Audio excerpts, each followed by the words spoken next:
Welcome back to the channel. My name is Adam Smith, and inside this GameFound preview series, we're now ready to dive into gameplay for Below the Asylum coming from Awaken Realms. It's going to be landing on GameFound in the very near future. The exact date and the campaign page link can be found in the pinned comment and video description. Now, if you haven't had a chance to check out my prototype unboxing video, I definitely recommend you do, as it'll show you all the components that came as part of the prototype in case they don't show up during gameplay. I'll put a link to that in the top right-hand corner right now. Below the Asylum is a fully cooperative one-shot action horror board game. You're going to take on the role of elite agents confronting an unspeakable threat that lurks beneath reality. And Below includes different types of threats. You're going to have fiends, which are represented by the gray miniatures, those enemies, and then the larger enemy that starts in the summoning area in red is going to be a monarch, in this case a Mindleech Monarch. In the final version of the game, there'll be a number of these to go up against. The agents are in a world fractured across two parallel dimensions where players have to explore, adapt, uncover the dark ritual needed to prevent the rise of the monstrous entity. And it's worth mentioning on the left-hand side of the game board, you'll see the above in gray, on the right side, the below. The layout of each of these are exactly the same except for certain interaction points like explore cards and some of the doorway entries. You'll also notice a number of rift tokens around the game board. These are in mirrored locations across the above and below in 3 different spots. And it's worth mentioning, if you haven't had a chance to check out my how to set up video for this one, definitely recommend you do, as I take you through all the steps of setup. I'll place that in the top right-hand corner right now. Every session that you play is going to offer a complete standalone story filled with tension, tactical decisions, and ever-changing challenges, with the overarching goal to complete the ritual, which we're going to talk about in just a moment as we get into the win and loss conditions. The goal of the game is for the agents to seal the monarch away, and then they have to escape the asylum on top of it. In order to seal the monarch away by placing the red cube in the miniature in the very center of the 2 dials, you have to do 2 things. The first is to perform rituals to prepare the 4 ritual components which are found around the ritual ring. You'll see the 4 areas outside the ring in these positions. One of them is blank, which means it's wild and can be any of the 3. Once all 4 slots have been filled in, you'll have the opportunity to place and seal the monarch by placing a red cube in the miniature in the center of the dials. The second thing that all the agents need to accomplish is to get out of the asylum, and you do this by going to the above area to the entrance tile that you started, and you actually have to move out of the space that is labeled as entrance in order to survive, and all agents have to make it out. And that leads us right into the loss conditions. The first one being what I just mentioned. If any agent dies during the course of the game, it is considered a loss. You'll also lose the game if you have to resolve an event card and the event deck is empty. At this point, you've run out of time and the monarch cannot be sealed anymore. The final way you can lose is if you're instructed to place a rift, which is one of those miniatures way at the very top of the above on the left and the below on the right, and you don't have any more because they're all placed, then in that case, the realities of the place have merged together and the monarch can easily break through to the above, which results in a failure. Now, a side note, which is good to know about the rifts, but has nothing to do with the win and loss conditions, just worth noting for you guys, is that there are 3 rifts currently in the above area and 3 rifts currently in the below area. These are considered a total of 3 overall in terms of how many are in play for gameplay purposes, because they're in mirrored images of each other. In other words, you'll see we've got one sitting in 41 here in the above and one sitting over here in 41 in the below. So when you're counting them as part of any gameplay effects, this one will count as 1. And so the same can be applied across the others that are already out there. So we got a total of 3 rifts in play.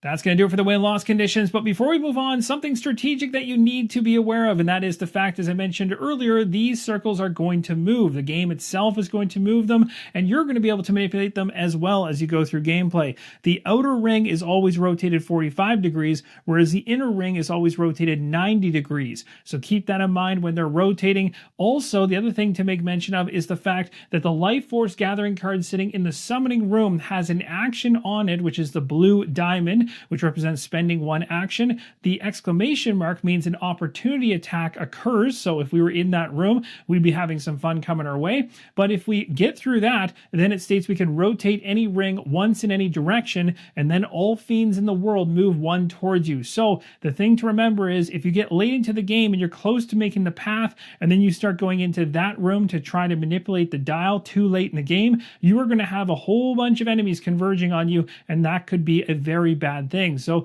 don't wait on that. Start messing with that dial to get things lined up as you need it when you can. Now, will I be a good example of somebody that can do that? Well, that remains to be seen.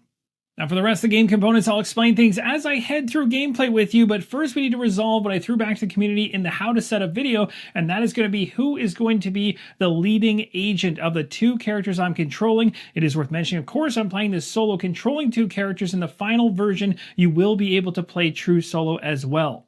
Now, based on the feedback I received, I'm going to go with the Conductor being the leading agent. You'll see there's a free action icon here that says, draw and resolve a shimmer card to flip this token and give it to an agent with any actions remaining. They take their turn now. So this gives the ability to potentially push things over to another agent to pull something off, maybe in a dire situation, but at the cost of drawing a shimmer card.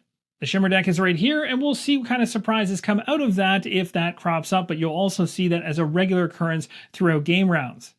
So without further ado, let's dive into gameplay and see if we can take down the Monarch by sealing it and then escaping the Asylum. So the very first phase we're going to be jumping into is the player phase. So each agent is going to go in order, again, based on the leading agent token. So our Conductor is going to go first, resolving actions and then resolving a Shimmer card. Then we go to the event phase where we draw and resolve an event card, rotate the ring, move fiends, resolve event effects, and then each agent in a room with one or more fiends are going to draw and resolve an attack card. As we get into the Conductor's turn, there's a number of actions you can take. You can move, banish, close a rift, or prepare. It's important to remember that with banish actions, it's not always about doing damage. You can also push, and you can also do damage to the creature. And depending on the creature and its card and reference card for it, it might have special effects or different ways it interacts with what you try and accomplish against it. The Conductor, known as Oliver, is starting things off, so let's go ahead and learn a bit more about the backstory of this character. It's exhausting to take care of him constantly. He is so frail and delicate, no match for the forces of the below. We know we've come from there. We have fled to the above to no longer be at the bottom of the food chain, but our human is stupid. He returns to the below despite our warnings and claws trying to keep him in this world. He is so lucky to have us. If he went to the below on his own, he would quickly turn into kibble. So this character is fully reliant on the cats, as you can see, and has an ability here, a starting ability called Eerie Hiss. And this is a very interesting one. It states here, for a free action, but you have to spend one of this icon, which relates to potential. You can move the cat 2 spaces, even through a rift, and then you apply a 2 push in a room with a cat. This is going to allow your cats to help you out by getting some of the different fiends in the world out of the way.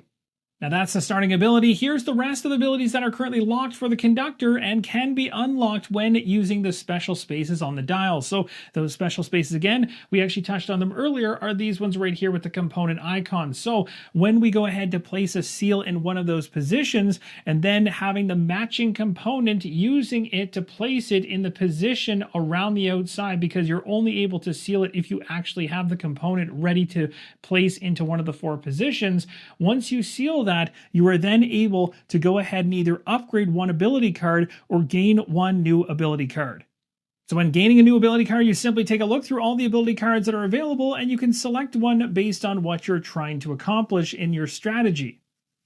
And there's a number of options here, and a very cool number of options indeed. Or instead of gaining a brand new ability card, you may want to bump up an ability card you already have. And if you want to do this, you simply take a look at the bracket arrows in the bottom of the card, and they're going to have specified sections that match the brackets. And the second you go ahead and choose to upgrade the card, so let's say, for instance, I upgraded this portion here, I would mark it like this, and now I have access to this on top of the regular effect when I take this free action. So now when I move a cat by 2, it's also able to go up to an additional 2 spaces, so up to 4. Or I could choose to upgrade the other side of the card, moving the cat 2 spaces, but now having the ability to push up to 4. Now the final thing I'll mention around the character dashboard before we get into the actions and you see the rest of how things pan out as we go along.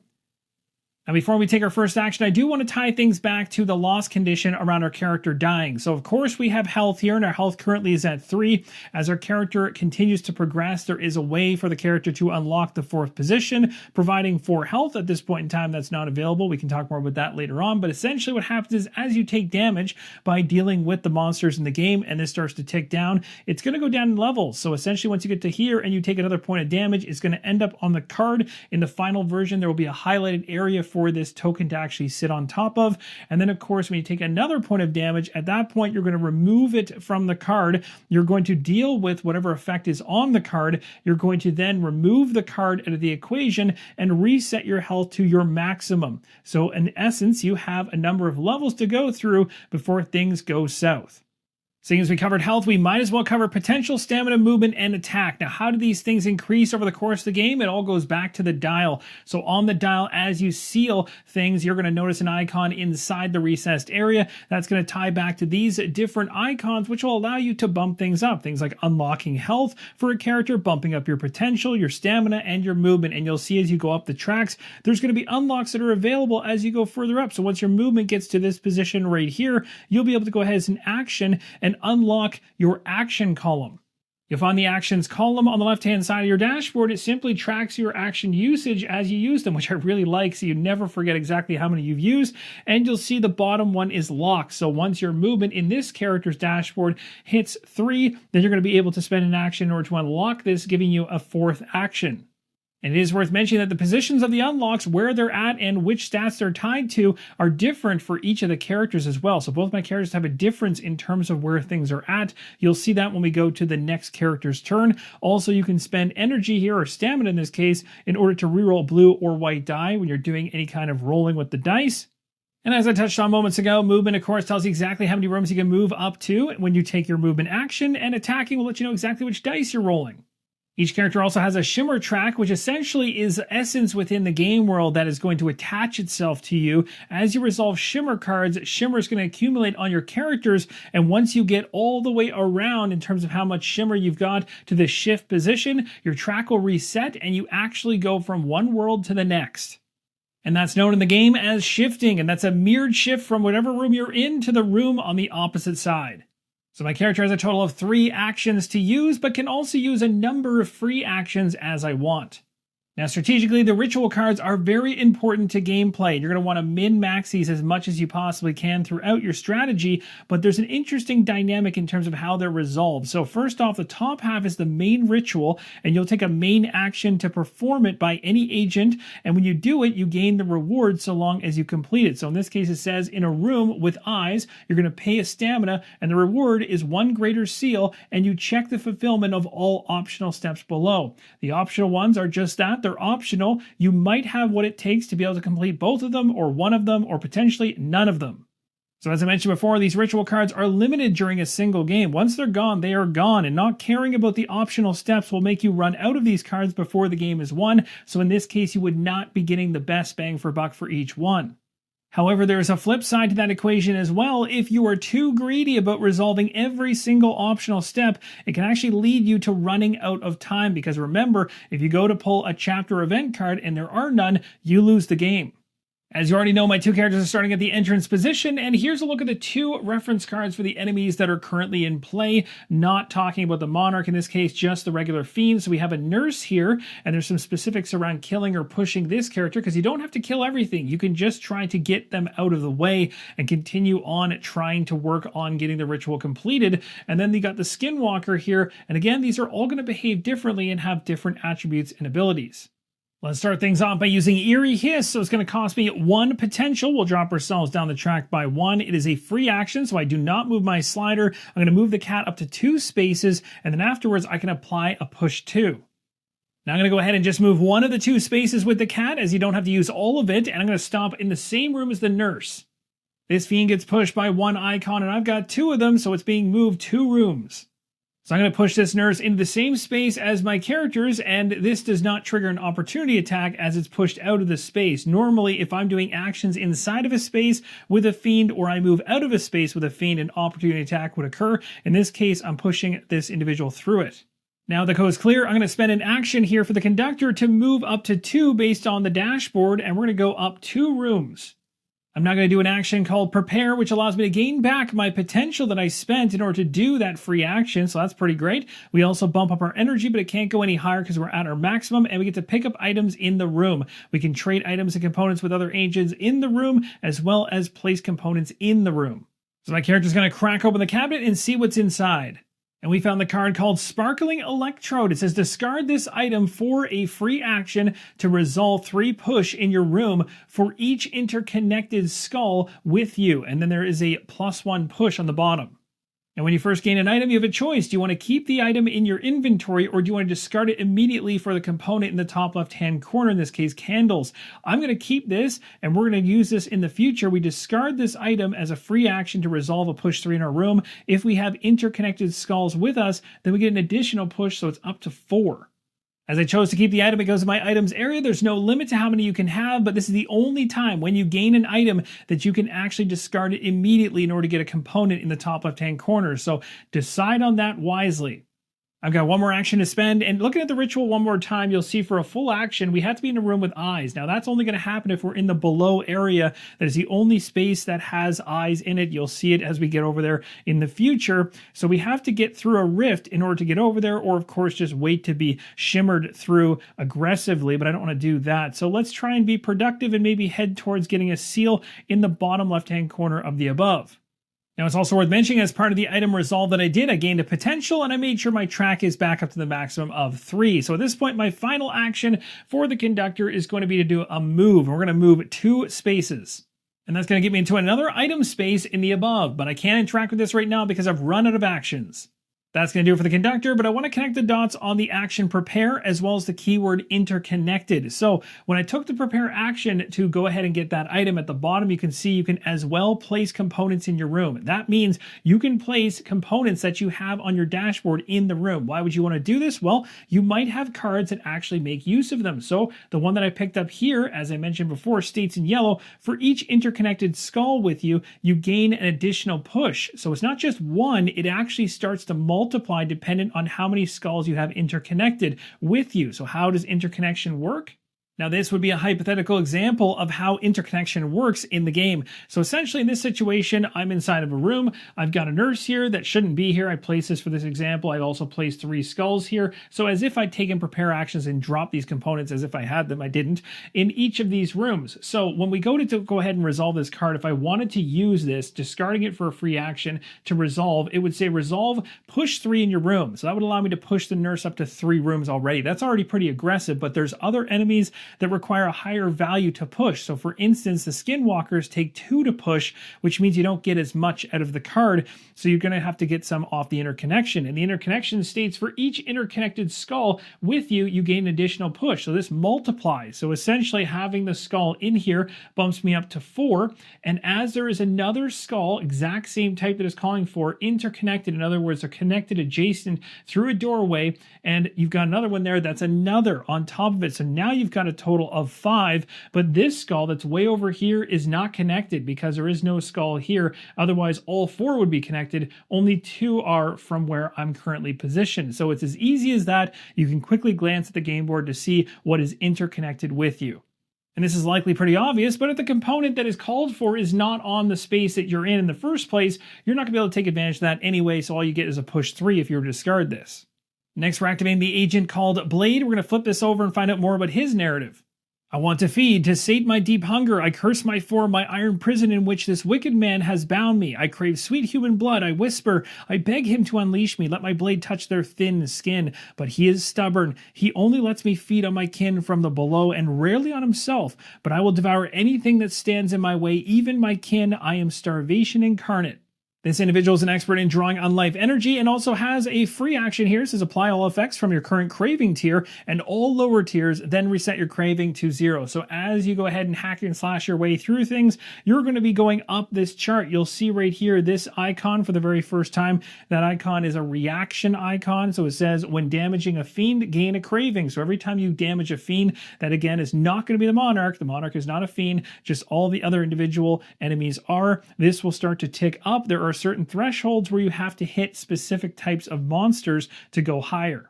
And the details of that are found right here. You can see 3 to 4 craving must damage at least 1 skinwalker, and 5 craving must damage a needle claw. But you can see the types of things you're going to be able to pull off when you go ahead and activate this. It's pretty crazy.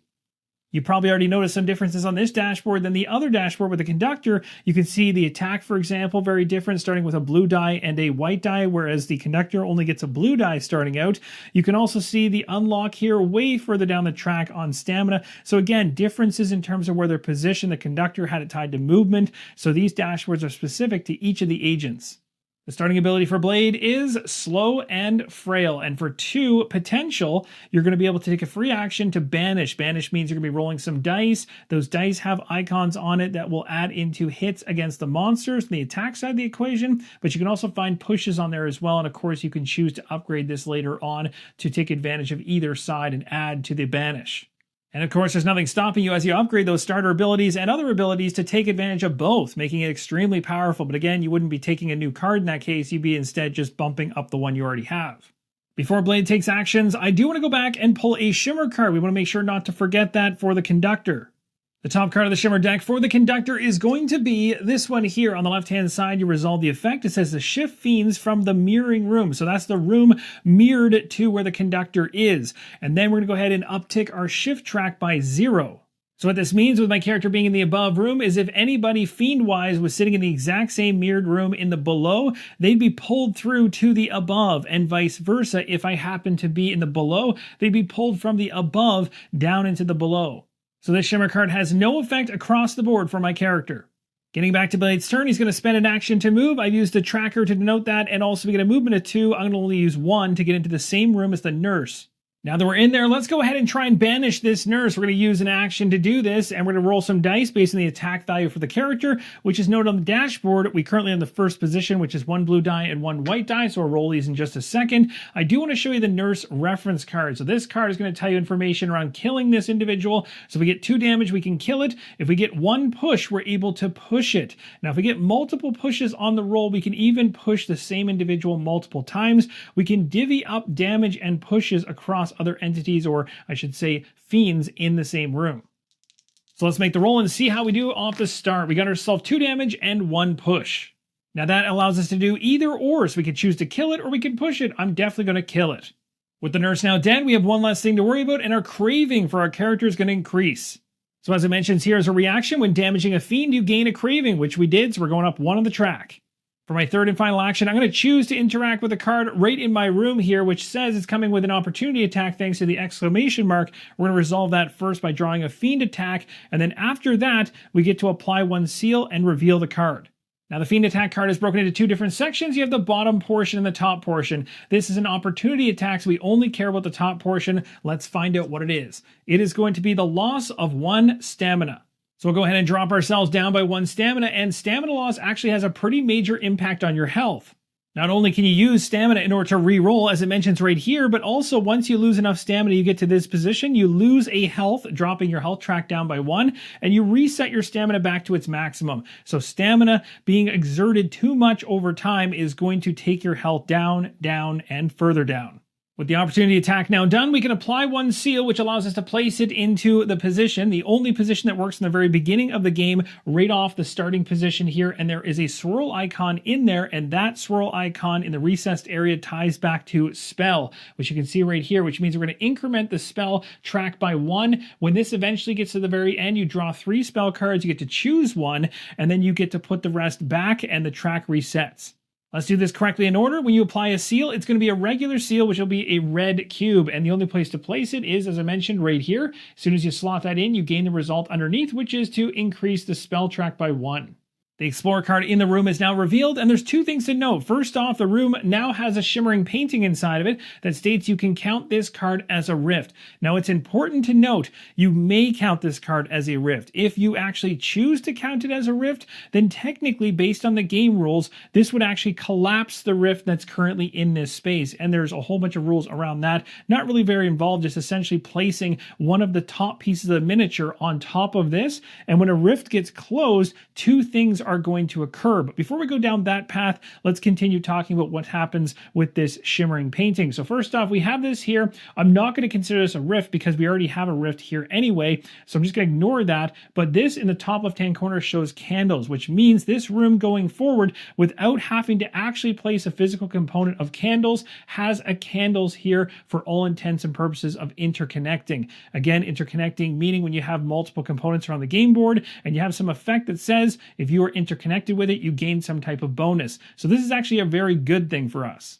Now getting back to rifts collapsing, if the game ever instructs you to place a rift in a room where a rift already stands, you collapse it as I mentioned, placing the top part of the miniature on top of the rift model. When it collapses, two things happen. The rift can no longer be closed by regular means. In other words, the action that an agent can take to close a rift can no longer occur.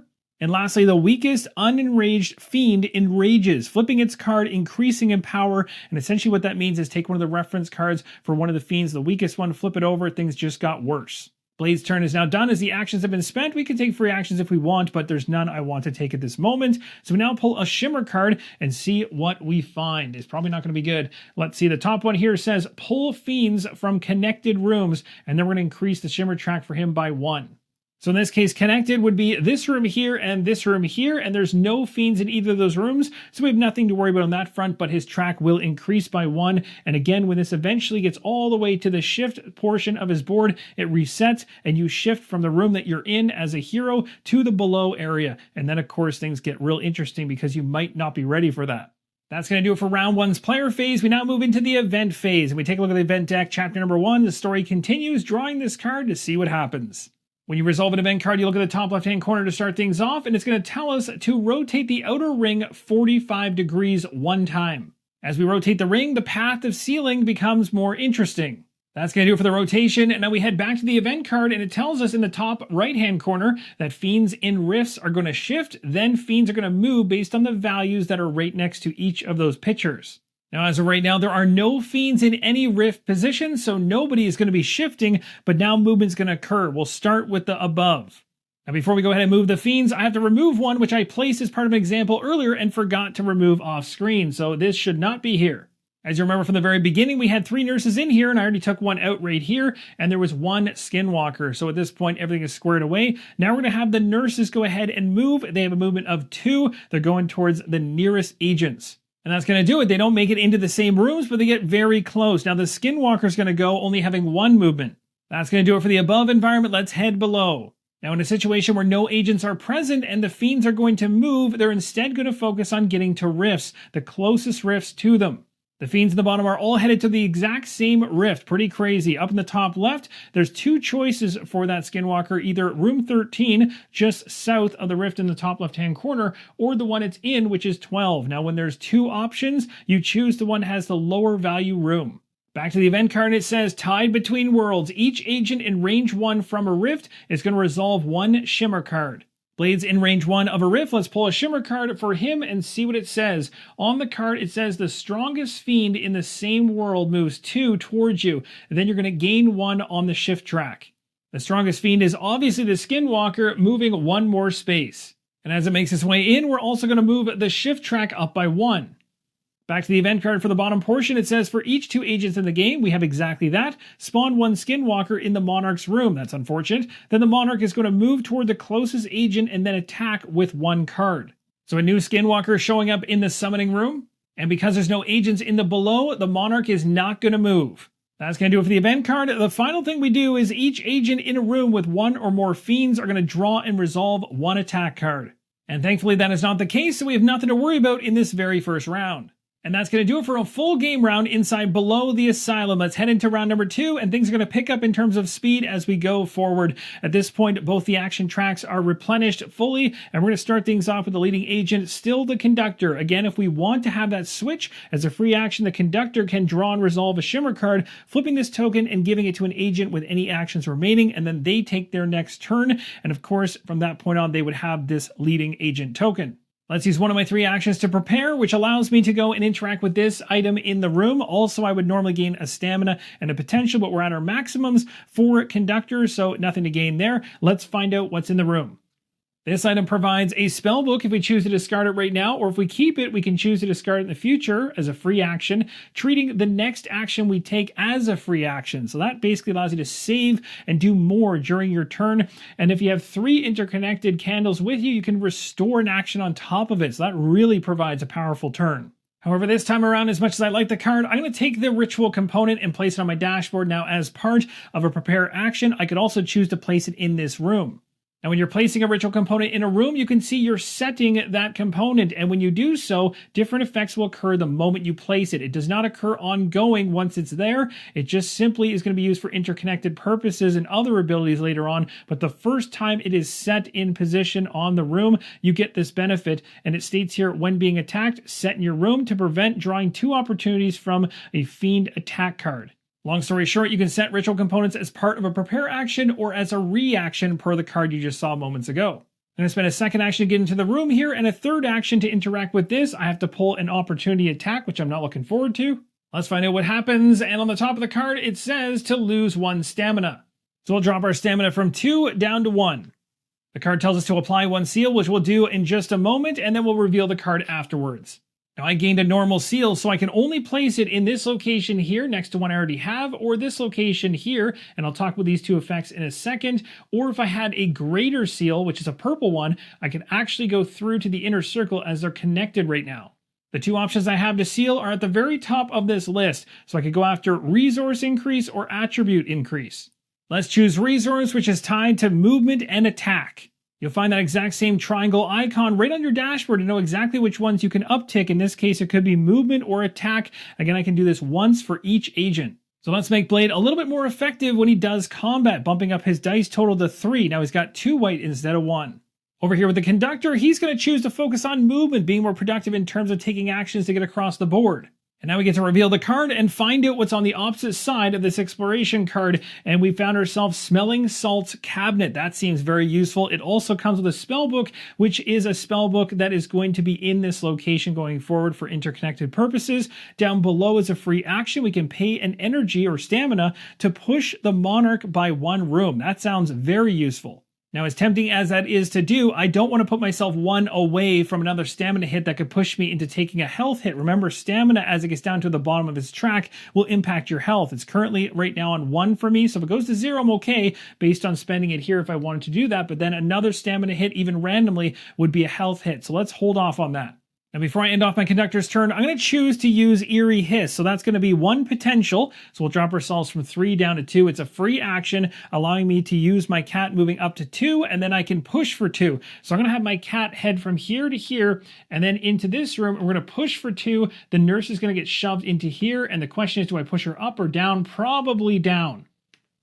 A shimmer card is coming to the Conductor, and at the very top it says, if you're in the below, then something around the Monarch is going to happen. Not going to worry about that because we're not in the below. Below that, it says, in the mirroring room, pull fiends from connected rooms, and then we're going to move our shift track by 2. So the mirrored room from where I'm currently standing would be this one right here. Connected rooms would be here and here, but there's nothing to pull, so nothing happens. However, we are moving up on the shift track. Now this might not be wise, but I'm going to be kind of aggressive here and have Blade go through the rift. In order to go through a rift, you're going to spend 1 stamina, which I have dropped myself here. I'm 1 away from taking a health hit, which I do not like. And we're going to go ahead and go right through. If we do, by spending a stamina, you just move 1, going to the other rift miniature. That cost me an action, and as you can see, I've got 2 more left, and I'm in a room with a bunch of enemies.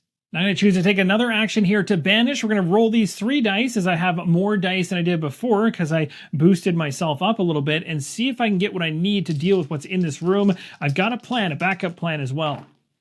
It's actually a really solid roll overall. I don't need to use any stamina for this. It's perfect. We got ourselves 4 right here, and 4 is enough to kill one of the skinwalkers. So we're going to go ahead and eliminate one of them. I'm also going to choose to push the nurse off into the other room with the 1 push, which equals the threshold for her. I did damage to a fiend, so I'm jumping up on my craving track, which puts me at a higher level. This one says, treat your next action as a free action. And again, when you trigger this, you trigger from the passive ability, the free action, right on your agent tile that says apply all the effects from your current craving tier and all lower tiers, and then reset to 0. So I not only get to treat my next action as a free one, but I also get to add a white to my banish roll.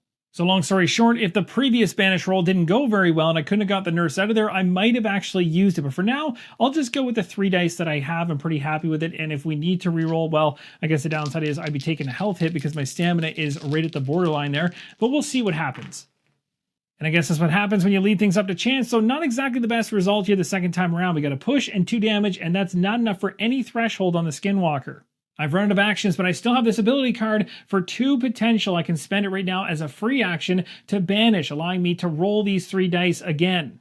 So this is not a reroll, it's literally another banish action, which is very nice. It's going to burn all my potential, though I only had 2, and all of it has now been used, but I think it's the right time to do it. I don't want to leave a Skinwalker in the same space with me. Let's see if we can pull it off. Oh, we are just shy yet again. I only needed 1 more damage to make it happen, and if I was to go ahead and burn a stamina right now, which I could, the problem is I don't know if I want to risk taking the health hit for it. But if I leave this creature in the same room with me, I'm going to be taking an attack regardless. So the question is, do I just suck it up and take it instead of taking a random maybe attack from the card? Probably. So let's go ahead. Oh, this is so rough. I'm only doing this on a 1 die basis, so I could easily re-roll this and it could not go well. So take a look at the white die because it's probably the one I'll be re-rolling as I need damage. There is 1, 2, and 3 sides that have damage. So it literally is a 50-50 roll, but you know what? Let's do it. We'll go ahead and spend that stamina. That means I'm taking a health hit. I'm dropping my health from 3 to 2. Is this worth it? We're about to find out. This could be terrible. I got it. Okay, so we got the 4 we need, and that means this Skinwalker's been taken care of. Talk about pushing things to the very brink. We also get to up our craving. That jumps me 1 more up the track, making the sword even more powerful. If we want to go to the next threshold, you have to see we have to hit Skinwalkers for damage in the future. And if we go to the very top, eventually, we need to be hitting Needle Claws. Not sure I'm ready for this. Let's find out what the Shimmer card is doing to Blade at the end here. So shifting fiends from the mirroring room and 2 on the track shift. There is nobody in the mirror room, but we have to push our track up by 2, getting closer to a forced shift. We're now onto the next event card, and we have no rotation of the outer ring whatsoever, but in the top right-hand corner it says fiends in rifts are going to shift, then they're going to move, and they're going to move based on the values, and all of them will be at 1. There's no fiends in rifts, so we can skip past that, but movement will actually occur towards both agents as 1 is in the above and 1 is in the below. This nurse here is going to be heading around to come towards me, so it's going to move into this space. This nurse here is going to be moving into this space, and the Skinwalker that's here can either go 1, 2, 3, 4, 5, 6, 7, 8, or 1, 2, 3, 4, 5, 6, 7. So it's going to turn and actually go this way. In the below, this nurse is going to go right into the same space as our Blade character, and then the other 2, which are up here, are going to make their way the shortest path, which will likely be straight through here for this one, and the one up here will also come straight through, back into the summoning room. The card in the middle says Monarch Awakens. So this Monarch was sleeping in chapter number 1, and as we now move into chapter number 2, and the current chapter you're in is not the card you are actually resolving, it's what is shown on the top of the deck. So you can see over here, chapter 2 is on top of the deck, and it even makes sense with this chapter 1 card as we are now entering or welcoming chapter number 2, and it says if there are fewer than 5 rifts open in the lowest numbered room with the at least 3 fiends, you're going to open a rift. So how rifts are counted again is there's going to be a mirrored one in either room. So even though there's 6 rift miniatures, there's only a total of 3 actual rifts, but 3 is still under the actual limit of 5 for this. So we definitely are going to be resolving this, and that is going to have anywhere with at least 3 fiends opening a rift. Good news is that is not the case anywhere. The final part of the card says, in a world with the fewest fiends, spawn 1 nurse and 1 Skinwalker in each room with a surgery table. Now, both of these areas, the above and the below, both have 3 fiends. Within the prototype rules, there's no tiebreaker for this situation. There's tiebreakers for other situations, which are more common, but this is more nuanced. It'll likely be resolved in the final version. Now, I'm going to choose between the 2. I'm going to do it based on what makes logical sense. We do have the Monarch in the below, so I'm going to place them in the above. There is a surgery table in this location here and this location here, each getting a nurse and a Skinwalker. So things have escalated quite a bit in the above area. Now each agent in a room with 1 or more fiends is going to draw and resolve 1 attack card. It's not going to be the case here for the Conductor, but over on the opposite side, Blade definitely has a friend. When you resolve an attack in this way with a fiend card, you're going to look at the main section of the card when you flip it over. In this case, it says resolve the special effect of the strongest fiend in the room. Oh, this is not good. We're losing 2 health to the nurse and also resolving a Shimmer card. So 2 health loss is going to take that tracker from the 2 position to 1 and then to the card itself. In the final version, there'll be a highlighted area for this cube to sit on. Essentially, it stays right there. And the next time we take a damage, we're going to take the cube off. It goes to the very top of the track, but we have to resolve this card at that point. And we've got a Shimmer card coming at us on top of it. This is not good. Let's see what happens. This card states, if you're in the below, which we are, the Monarch is going to move 1 towards me. Not good. And then the strongest fiend in the same world is going to move 2 towards me.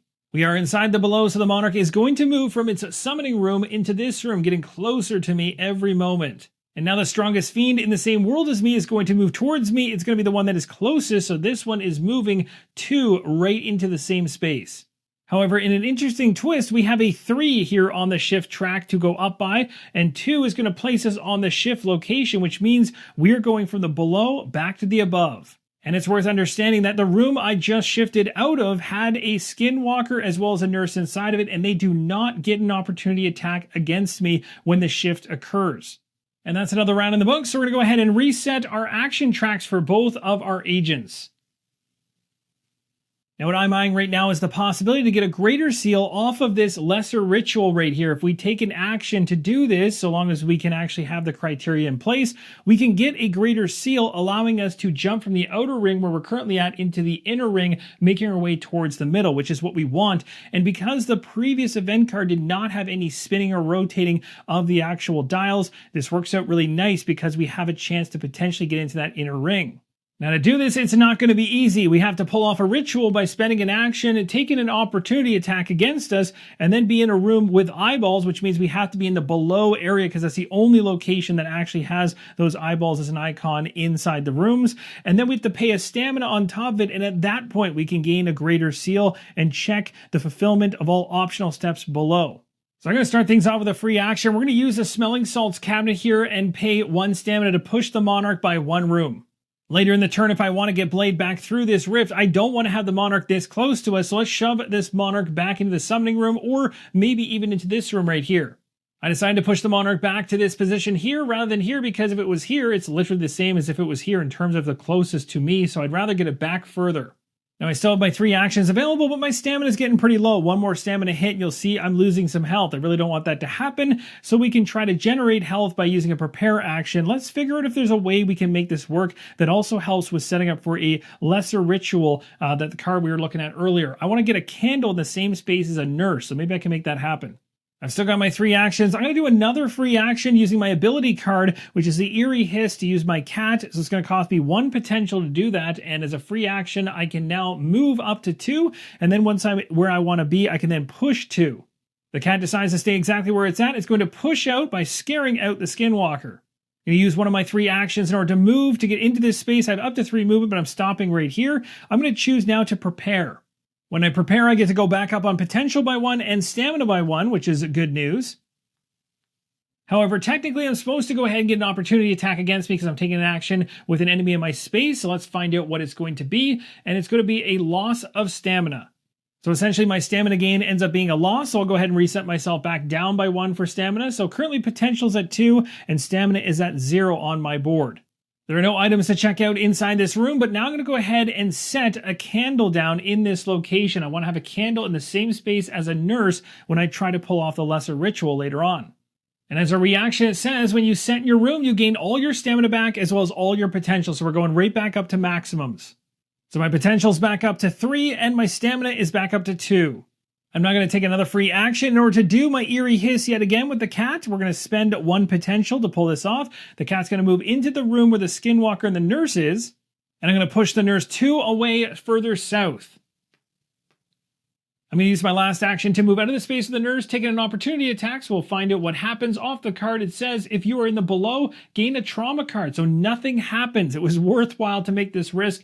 We're going to head into here. This is awesome, and stop right there. The reason I'm doing this is because I'm trying to strategically get things in place so that when I do the lesser ritual, I get some optional seals off of it as well. As you can see in the ritual here, when we eventually take an action with one of my agents in order to do the main part of the ritual, the bottom portion will trigger and I'll be able to take advantage of both extra seals, which I really want. So thankfully I was able with the Conductor to get both of those set up properly, so long as things stay where they're at, and we can hopefully get this done with Blade. And of course, a Shimmer card's going to throw wrenches into that scenario. Here it says, shift fiends from the mirroring room, and then we're going to go up 2 on the shift track, and that is going to not put us at a forced shift yet. Now it's only moving fiends from the mirrored room, and so we have a Skinwalker in the summoning room, which is coming out and going into the place where I currently am.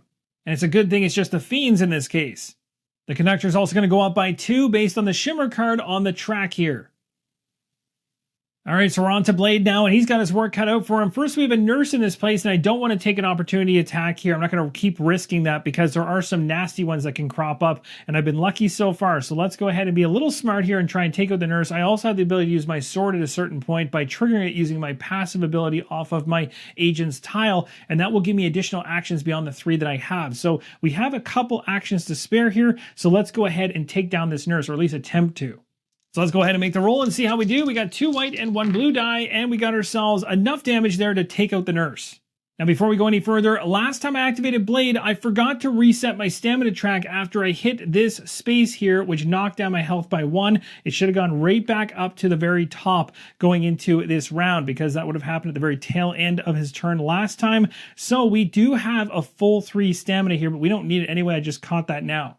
And the reason I notice is because as I want to go through a rift, you have to spend stamina to do it. And so when I looked down and I had none, I wondered why, and then I realized that the tracker was still in this position, and when it's done here, it's supposed to circle back to here. So now we're going to spend 1 stamina to go through the rift and can move 1 right through it.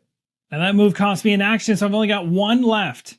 This should be a perfect time to go ahead and use this blade, so I'm going to use a free action right now to apply all effects from the current craving tier and all lower tiers. So the first one says, this turn while moving, ignore all opportunity attacks. So I'm going to use this right now as my final action to make sure that I don't have to deal with any opportunity attacks based on the exclamation mark for moving. So I'm going to shuffle myself from this position into this room because it has the eyeball icon. Now, normally I'd be out of actions, but because I used my sword, the next thing I can trigger is to treat your next action as a free action. So that free action is going to be to do the lesser ritual, which you'll see in just a second. And also, if I happen to do the next banish on this turn, I also gain a white die, but this gets reset to 0. So I'm treating this action of going ahead with the lesser ritual as a free action, which is awesome, but I do have to take an opportunity attack for this. Oh no, and it is a nasty one. I'm losing 3 health. That is a brutal amount of health to lose, so we're taking the cube off of this card and activating it with 1 of the 3 health hits. And it states you are stressed, but that's normal. Everything is according to plan. When discarding this card, you gain 2 stamina. And we continue losing the additional 2 health, dropping us from 3 down to 1, which is not good. Now, in order to pull this off, we have to be in a room with eyes, which we are. We have to pay a stamina, which I'll do right now. And then it says reward, gain a greater seal, and check the fulfillment of all optional steps below. The first one says there is an agent in a room with a skinwalker. We definitely have that right now. And the second one is there is a candle in a room with a nurse. We get both of those, so in total 3 seals. 1 of them greater, and the other 2 are normal. And as it mentions right on the card, we now go ahead and apply all the seals and discard the card. And just so you can see exactly what the next one is going to be, this is what we're aiming for. And for those looking for a visual on the optional steps, here are the 2 locations where we satisfy those optional steps. So we're going to place the very first one, the greater seal, in this position here. Remember, you don't have to use greater seals to just go in and out of circles. You can also use them as a normal seal if I wanted to place it here, say, or over here. The space we just filled in states that each agent upgrades an attribute track on their agent board. I'm pretty sure stamina is a high priority right now. We don't want to take any more health hits. Let's go ahead and bump up our maximum. And this is going to actually jump us 2 with this character, which means when you go up by 2 positions, the current value that you have for stamina also jumps by 2. Over here on the opposite side, we're going to go ahead and bump up stamina here, but you'll notice differences in the dashboards. This time when we're going up with our max here, it's going to go up 1 position, not as much as our more aggressive character. However, if you look closely, there's differences in movement. I have a lot more advantage in how much I can potentially boost up my movement over time and different other areas of the dashboard. For my next seal, which is a normal one, I'm going to place it in this position here, which gives me a spell bump. So I was going to jump up the track below up to the next position. And once we get to the top, we can draw 3 spells and choose a card. And then we're going to go another position deeper following the black path to the magnifying glass. And that's going to have each of our agents gaining a random item. So as normal, when you gain an item, you can choose to discard it for the component that's up in the top left-hand corner, or you can keep it for its bottom portion. This one is for Blade. Now, I was tempted to discard that one for the skull component, but to be honest, the ability to escape and avoid attacks sounds pretty awesome, so I'm going to keep that item on Blade. The next one coming is for the Conductor, and it's going to be a first aid kit. This is actually the one that Blade could have made use of. This one here, we get a spell book if we discard it, or we can as an action, but we also take a hit from an attack. We can then try to restore some health, so we might want to do a trade in the future if we get close to each other. I'm going to certainly hold on to both of those and decide not to convert them into components.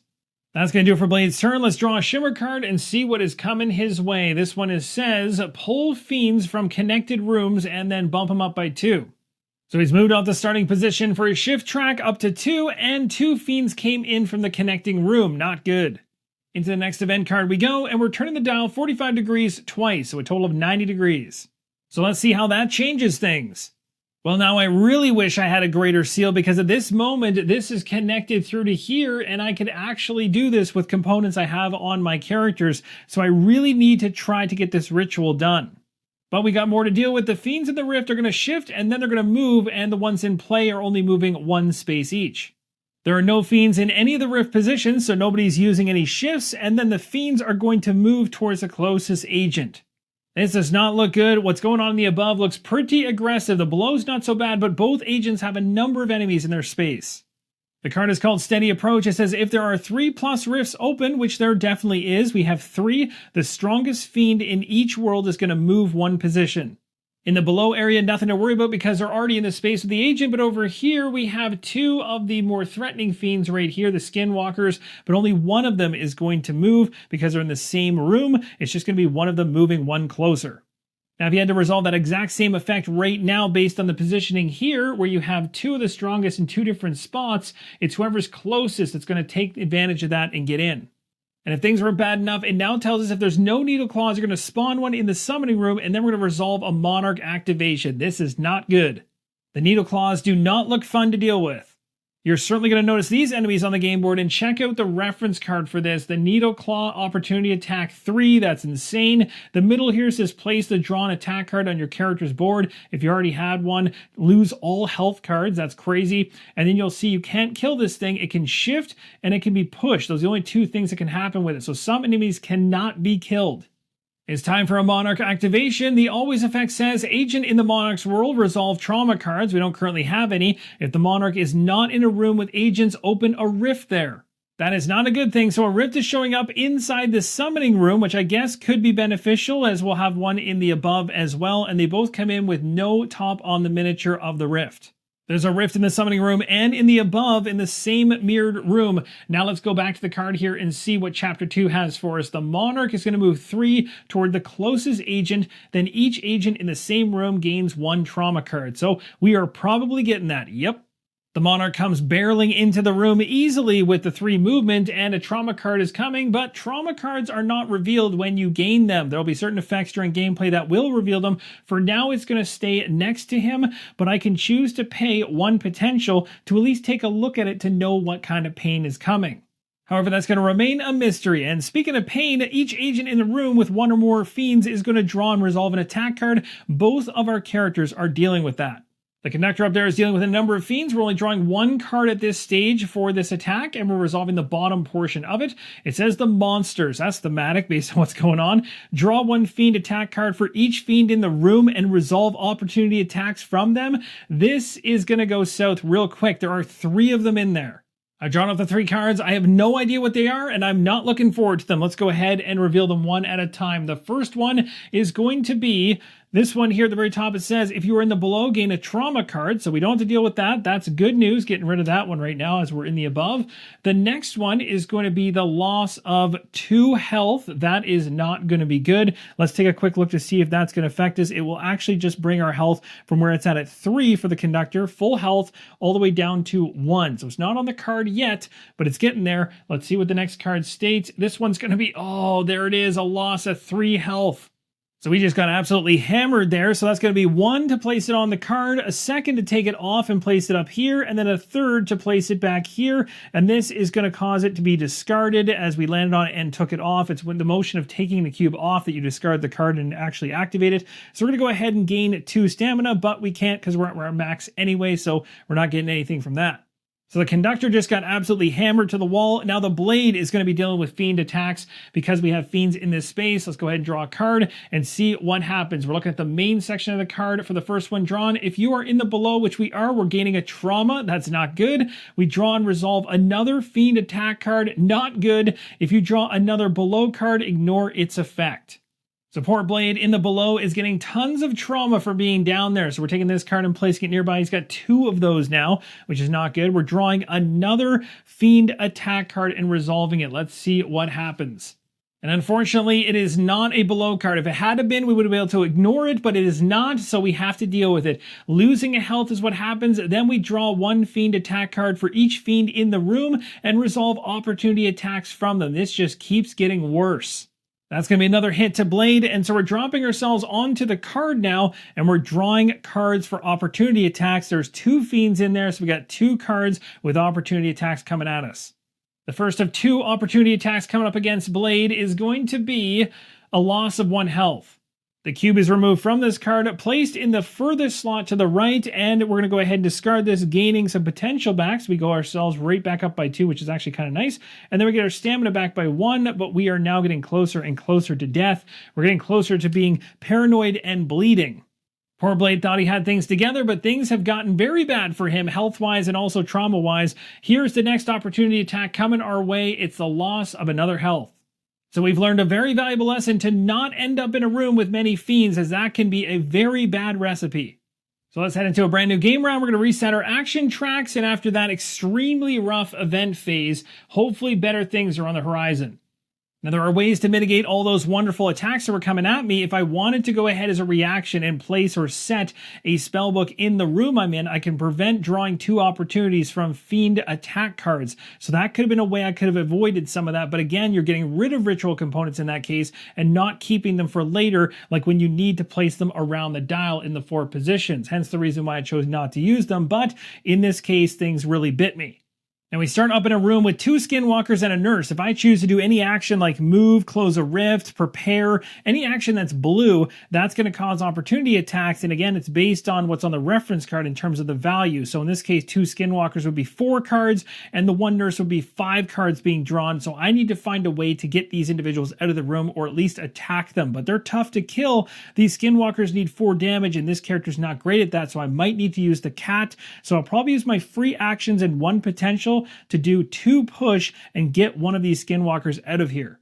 Now, strategically, there's something worth mentioning that is easy to miss, and that is whenever the game calls for you to move or shift any of the fiends, you only will ever move from a grouping of the same type, just one of them. So by pushing this one back into this position, if we're told to move anything that's from a connected room, you wouldn't move both of these, you'd only move one of them in. So by doing it this way, I can kind of fend off a little bit more, although you're starting to group them together, and there's some game effects that will actually talk about having groups of these fiends together as having a negative outcome as well. So it's a fun balance. I'm going to use my final potential resource, so I have none left. Using the eerie hiss, and the cat is going to scare away the other skinwalker. Only the nurse is left, and I still have my 3 actions. I'll use one of my 3 actions in order to banish. We've got 1 blue die with this character. It's not very strong, and 2 sides of the blue die have 2 damage on it, so it's a 2 in 6 chance of this happening. I do have a bunch of stamina, though, and I could try to reroll once. Let's see what happens. No, it's going to be a push 2, so do I want to try and reroll? Let's spend 1 stamina and see what happens. It's going to push me down from 3 to 2 on stamina. Let's see if we can pull it off, and we do. We actually got the 2 we needed, and that nurse has been killed off. With the room now clear, I'm going to use my second action in order to try and do this ritual here. And it says you're going to take an opportunity attack right now. So what I could do instead is, as it states right here in the ritual components, it says as a reaction when being attacked, set in your room to prevent drawing 2 opportunities from fiend attack cards. That's exactly where this would be coming from. So I'm going to go ahead and use the reaction, this book, throwing it down in the room in order to prevent having to draw that opportunity attack. And then it states here in a room with that spell book, which I now have in there, I'm going to pay a stamina, dropping me from 3 to 2. And the reward is 1 greater seal, and check the fulfillment of the optional steps below. So that's a greater seal, which we definitely want. And then next it says there are at least 2 exploration cards revealed in the above, and there definitely is. We have 1 here, and there's 1 over in the bottom left-hand corner from earlier in the game. So that's going to be another one. This is a normal seal. And then it says there's at least 1 exploration card revealed in the below. That we did not do. Now with that card gone, we're done with the lesser rituals. We get into advanced rituals, which now we have even more we can potentially pull off. And remember, it's all about timing. If you go too heavy into these optional steps, you're not really getting as much done during gameplay as you're focusing too much on trying to get seals from this card alone. But it is a great way to get seals, so there's a wonderful balance happening there. Now this I'm excited about. So as you can see from where I'm currently situated, I've got a block of 3 seals in place here. And of course you can start going to the sides of each of these seals connected. You could even go back over with another purple into here, but I want to go from these 2 over into here with a purple. So we're going to seal this one for sure. Now there is a requirement to even be able to place one of your seals into one of these special slots with the components showing, and that is that you have to have that component on your character, which I do. The Conductor did have 2 of them, which was perfect. I could place one in my space in order to get the ritual going, and then gain enough seals and the right ones to be able to now go ahead and place the book up here. So normally the order of operations would be you'd place the book in here at this point and then go ahead and place that cube in there in order to seal it, because it matches. And as you'll note across the rings, there is 1, 2, 3, 4, 5, 6 positions in order to put ritual components in, but there's only 4 around the ring that you have to fill in. So we need to get all 4 filled. We got 1 of 4, and we also need to get a cube in that middle miniature to be able to seal away the monarch. Now I've got 1 more seal to place, and I think going after a spell makes perfect sense. So let's continue this path through here to this position. So we'll place this seal here where the swirl is, and that is going to have the spell track go up 1 more position to the last position, and we're going to draw 3 spell cards and get to pick one. We got 3 powerful spells here. We got to choose wisely. So the Luring Chant here, free action. These are all free actions. Choose a room with a skull, any number of fiends of your choice. Move up to 2 spaces or 2 rooms toward that room, so you can kind of get them going away from where you maybe are planning to head. So that's pretty good. Ingredients of power. This is crazy. Agents gain 4 ritual components of their choice. Divide them between themselves. Then each agent in a room with one of the candles gain another ritual component of their choice. More. That's nuts. And then the Circle of Binding says during the following event phase, each time a fiend moves through or out of a room with a spellbook, you may stop that movement. As of right now, based on what I have on the game board, I think the 2 on the right are going to be the ones I'm eyeing, because the Circle of Binding is very good that I have a spellbook in the space right now with the Conductor, and that could be beneficial to stopping some of those skinwalkers from moving. But honestly, the Ingredients of Power is pretty insane. So we're going to go with that and make sure we use it at the right time so we can maybe get additional components as well. As we gain this spell, we're not going to reset the spell track back to the very beginning. Now I have 1 more action left, and I'm not thinking about sticking around in this room too much longer. It might make sense to spend a stamina and go through the rift, but there is one of those needle claws waiting for me on the other side. I don't like that. But let's be brave, because the advanced ritual that came up says we need to be in a room with a needle claw, so maybe we need to get close enough. Maybe we can find a way to get that needle claw out of there. So I spent a stamina, I've come through the rift, that's all the actions I have, but it's worth mentioning in the future as an action, we can now use Life Force Gathering in the summoning room, allowing us to manipulate the rings, and it can be either ring in any direction we choose when we rotate it. We still have to remember that the outer ring rotates 45 degrees and the inner ring rotates 90 degrees. At the end of the day, I don't have actions for that anyway, but I do have the ability to use this. I'm going to use this right now as a free action to resolve to push 3 in my room, and I am not going to be able to take advantage of the bottom portion of this because I don't have this interconnected, but this 3 is enough to get this needle claw out of this space, which I do not want to end my turn with it in there. So we'll shove that needle claw into the hallway, and that's going to be it for the Conductor's turn. And we're going to grab a shimmer card and see what is coming our way. I'm not looking forward to this. This is probably not going to be good. And the top card off of the deck ended up being reshuffle the shimmer deck, and nothing happens on our track. That's going to do it for the Conductor's turn. A nice little break there on the shimmer card. It's been reshuffled and ready to go. We're on to Blade. Now, Blade is in a space with a Monarch, as well as a Skinwalker and a Nurse. Now, if we want to deal with anything around the Monarch, currently on the Monarch attack card on the back, it says we can do 8 wounds to the Monarch if we attack it by trying to banish it, or we can try and push it with 3 push. Now, before I decide more about what I want to do during this turn, let's take a look at the trauma that we have here. I want to know what this is. So we're going to go ahead and spend 1 potential right now to check out the very top trauma card, and then we'll check out the other one as well. I want to know. So this one says Tooth and Nail, says roll 4 banish dice, lose a health for each one of the pushes you roll, then you may resolve all rolled dice in your room. Okay, so again, there'll be certain triggers throughout gameplay that are going to tell us to resolve these cards. So we don't resolve them right now, but now at least we know what's coming. We're going to spend another potential to find out what the other trauma I'm dealing with is. It is going to be Drowning. Pick up a ritual component from your room and discard the rest. All right, so overall, they're not too horrible, and especially because I haven't placed too many ritual components around, especially in the below area. I've only got 2, I think, plus the other 2 from the expiration cards going on in the above. So there's really only 2 components over there and none in the below yet. So I've kept that tame. I've also got that really cool spell. It's going to give us a bunch of components. So this one should not impact me very much at all, but this tooth and nail one here could be bad. Now, with Blade being in the exact same space as the Monarch, as well as a Skinwalker and a Nurse, there's so many opportunity attacks that can come his way that are not good. Now, how you resolve one from the Monarch, if I choose to take an action that would actually trigger that, is you draw the Monarch attack card and you take a look at the very top of the card. That'll have the opportunity attack on it. It's something I don't really want to do, but I do have a card in my back pocket called Evacuation Plan, and it would, for one action, allow me to go ahead and discard it to ignore all opportunity attacks as a run 4 spaces away. So I might need to use this right now to get out of there. I honestly think it's a wise idea. There's just too many individuals in that room to deal with. Let's get out. I'm just going to run 2 spaces away because now I'm inside of a room that allows me to apply a seal if I take an action there for the expiration card, and also there's an item potentially in here.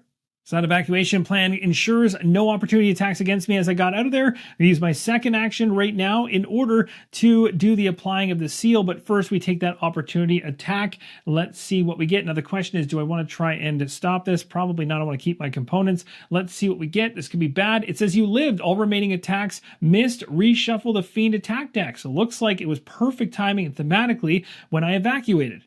The Fiend attack deck has been reshuffled. We're going to go ahead and apply a seal right now. I'm going to choose to place this one right here, which should be beneficial as it'll give me another connection point off elsewhere. So if I do this, now I can actually try and connect this component here next with a purple greater seal. So this also gives me a magnifying glass that's going to give each of our characters a random item. So Blade gets a sparkling electrode, and I can push 3 in the room I'm in or take that book in the top left-hand corner. I'm going to go ahead and keep the item. And the Conductor gets this one, treating your next action as a free action. We've seen this one before. I can take a candle if I wish. Now, as of right now for components, Blade has 1 of each. The Conductor only has skulls, so I might want to think potentially about taking these candles. Actually, I decided to keep the item because remember we have that crazy powerful spell the Conductor can use in the future, and then both agents can take advantage of a number of new ritual components. So now let's go ahead and reveal the expiration card and find out what we have here. It says Witch's Cradle. That sounds interesting for an action and an opportunity attack coming at us. If there are at least 4 candles in the corner rooms in either world, discard them in order to apply 2 greater seals. Wow, that sounds extremely, extremely powerful, but also very tough to probably pull off. With my final action, I'm going to get as far away from all the action as possible to try to keep myself from getting hurt and also try to get more seals. So we'll head up there to the top right-hand corner with my move 2 instead of staying in this location and trying to pick up that item. So that's going to do it for Blade's turn. Happy to stop right here. We're going to grab a Shimmer card and see what happens. The Shimmer card for him states, Shift Fiends from the Mirroring Room. Uh-oh, do we have anybody in that top right? We do not, so I'm safe. There was a bunch of individuals beside it, but not in the mirrored room. I also don't have to worry about moving my shift marker at all, so that's going to do it, and at this point we're now moving into the event phase. And the event card is going to have us turning the outer dial clockwise 1 position 45 degrees. So we'll spin the dial and see how things look. That's going to shake things up quite a bit, and back to the event card here, which states in the top right, Fiends in Rifts are going to shift. And as you can see, we do have some Fiends in this situation right here. Any shifting or movement of Fiends, you are only going to move 1 of each type. Well, there's 1 of each type in here right now, so these 2 are both going through that rift, and they're showing up right beside Blade. Ugh. And after the shift, they're all going to move, in this case, in equal distance based on the card here. It shows 1 for each of them. So again, remember when you're moving them, it's 1 of each type. So there's a group of 3 here. It's going to move toward the closest rift, and you go to the lowest number if there's more than 1 option, so 31 or 11. So 1 is going to move to 11, like so. This one right here is going to move to the 14 location as a rift in here. Now we activate everybody inside the below in terms of Fiends, and these 2 are definitely going to be moving closer to this agent here, so they're both going to be moving 1 position heading this way towards the individual in that space, and then this Needle Claw is coming right inside, not good, and these 2 are coming right inside here, which is also not good. Now, I haven't been doing a good job at closing rifts, and so because of that, there are definitely 4 on the game table right now, so the strongest Fiend in each world is going to be moving 2. So the strongest Fiend in this world that is not already with an agent is right here, and so this one is going to move straight in. In the above area, we got 2 Fiends here, so 1 is moving in. Last but not least, in the entrance room, we're going to spawn one Needleclaw and then resolve a Monarch activation. That's going to place another miniature in this location right here, which is not good. We got enemies all over the place. We're going to need to do some fighting as they're starting to overwhelm us. Now time for the Monarch to activate. The always effect on this one says agents in the Monarch's world resolve trauma cards. If the Monarch is not in a room with agents, you open a rift there. Oh no, so this is not good news for Blade, who definitely has some trauma to deal with. So first off, this one won't hurt us at all, the drowning one, because there's no ritual components to pick up, and there's also nothing to discard that's currently in the room, so nothing to worry about there. But this one here, rolling 4 banished dice, could be bad. We're going to roll 4 white banished dice right now and lose a health for each push we are rolling. This is not good at all. Except somehow, some way, we did not roll that many pushes. We only got 1, which is good news. We definitely needed that, dropping us down to 1. It then tells us we can resolve all those results in our room. So we've got 3 damage and 1 push to dole out. The 3 damage is not enough to take out the Skinwalker, but it is enough to take out the nurse, so we'll kill her off. The push is only 1. It doesn't do anything at this point. And as the Monarch is not in a room with another agent, we are placing another rift here. Not good. So one is also placed in the above area too. And we are still in chapter number 2 per the card, which is up here, and it states the Monarch's going to move 2 towards an agent with the least amount of health, and then spawn 1 Needleclaw in the Monarch's room. Now the Monarch has to get to Blade way in the back corner, but it'll move 2 on the shortest path, so I am very, very fortunate that it going to the right will mean it'll get there in 4 movement versus going straight up, which would take 5 to get up and around the corner over to Blade. So thankfully it doesn't end up 2 spaces away in the summoning room, and then of course that would be bad. But as you can see, it was definitely a good idea to get even further away from the Monarch because it spawned that Needleclaw in there as well. Now we got some trouble coming our way. For each agent in a room with 1 or more fiends, we're drawing and resolving an attack card. So we'll start with the Conductor, and the very first card off the top is going to be Repulse. It says draw shimmer cards without resolving effects until shifting and lose a health for each card drawn. Well, the good news, as soon as I pulled a shimmer card, I got this one. So this is going to push up my shimmer track by 3. It's going to also shift fiends from the mirroring room. So the fiends are gone, but I'm also taking 1 health hit for the shimmer card I drew. And that's going to drop my health down by 1 more. We also have this first aid kit over here I'll be using in the future. It's a little off screen, but it will give me a 3 health boost. The 3 on the shimmer card is also going to pull me up to the shift spot on my track, which is going to force me to go through to the above. So now I've just come over and joined the other 2, plus the one that was already here. And now we're pulling a fiend card for poor Blade up there in the corner, the one that is hurt the most by far, and the attack is going to be, if you are in the below, you gain a trauma card. Ugh. Blade is not doing so hot. Another trauma card, this one again, unrevealed to start. And that, my friends, wraps up part number 1 of Below the Asylum from Awaken Realms. Having a lot of fun trying to mitigate this one, as there's many different things going on inside of gameplay. We got a lot of monsters to deal with. The rifts are starting to run out, which is scary because if we do run out of them, we're going to lose. Also, the event deck right now is halfway through. We've gone through 4 full rounds. There are 4 more event cards to go through, so we're halfway on that timer as well. We are trying to build our way towards the center to be able to put the final seal in the miniature here, but also need to have the 4 components around, and we've got 1 of them currently, so we still have a lot to do, and poor Blade is not in a good spot. So let me know in the comments down below what you think about this one, what you think I should try and focus on next. There is a bunch of things to do. Closing rift will certainly be a good thing. In order to close a rift, we have to have our agents on either environment in mirrored locations in order to try to close the rift together. So there's different things we can do to mitigate those aspects of the game, but it looks to be quite a bit of fun and lots of horror dripping inside of this one. Thank you guys so much for watching, and as always, keep on rolling solo.